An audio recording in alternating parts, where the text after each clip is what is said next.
Our next guest has an incredible story. He dropped out of school in 9th grade. He went to prison the first time when he was 23. He spent 13 of the next 15 years in prison. And then at 39, he got out. He was homeless and got a job for an air conditioning and heating company. He eventually bought his own. It became part of the Inc. 5000. And he is here to tell us how to do sales. Nobody knows better than this guy. Weldon Long is an entrepreneur, a sales expert, and a New York Times best-selling author. His new book is called Consistency Selling: Powerful Sales Results, Every Lead, Every Time.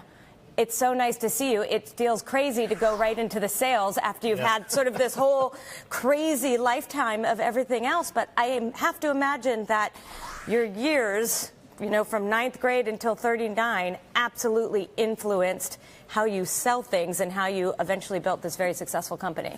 Yeah, one of the things I think that we all learn in business is that our emotional quotient is as important as our intelligence. I've got 103 IQ, so not the brightest bulb in the shed or whatever, but it's about reading people and relating people that make us successful in life and, of course, in business and sales in particular.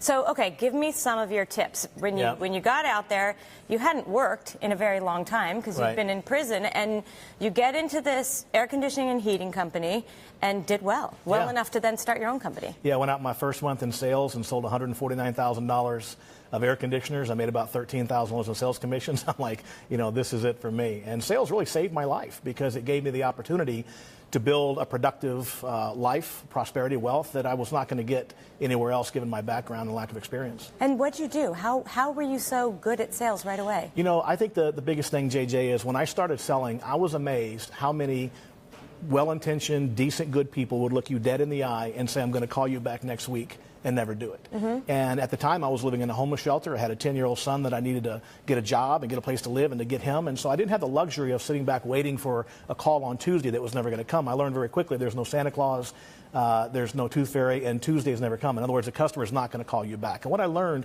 is that we have to remove every obstacle possible and do everything in our power to get our prospect, our customer, to make a yes or no decision about us with me in front of them, right? And no's a perfectly acceptable answer. It's not about high pressure.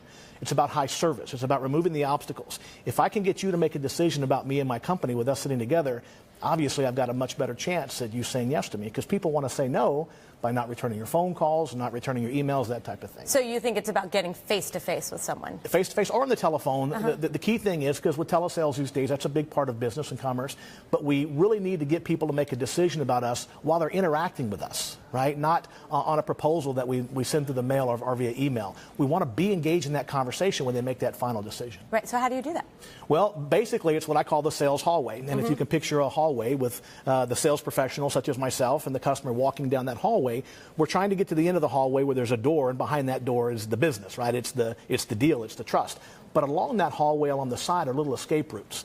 And what happens is that prospects want to get information about your company, about your warranties, your guarantees, most of all information about your price. And then they want to escape out of one of those doors, right? They want to do the natural thing, which is to postpone the purchasing decision, because spending money hurts us emotionally. There's a lot of science behind that, right? So what they do is they set little trap doors. I want to think about it. Call me back next week. I got to talk to my wife, my husband, my priest, whatever it is. Anything they can to postpone the decision making. The key is to deal with those issues proactively, so that when you get to the end of the hallway, you've already dealt with price objection. You've already dealt with the I want to think about it. We have to deal with those things proactively. Thank you. Thank you for the cup. I bought it.